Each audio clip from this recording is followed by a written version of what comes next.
অচিনপুর নামে একটি জঙ্গল ছিল। সেখানে হাতি, বানর, শিয়াল আরও অনেক পশু পাখি ছিল এবং ছিল বনের রাজা সিংহ। তারা সবাই বন্ধু ছিল, একসাথে ঘুরে বেড়াতো, সারাদিন খাবার খেত।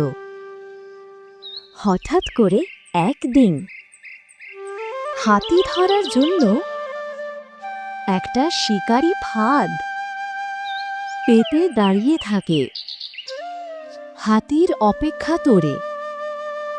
হাতিটা ওই পথ দিয়েই যাচ্ছিল।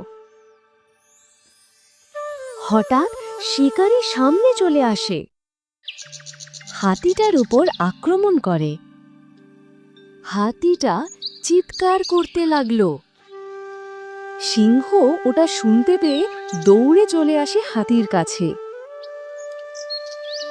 এসে শিকারীকে ভয় দেখায়। শিকারী সিংহকে দেখে ভয়ে পালিয়ে যায়। তারপর হাতিটা অনেক খুশি হয়ে যায়। দুইজন আবার একসাথে জঙ্গলে চলে যায়।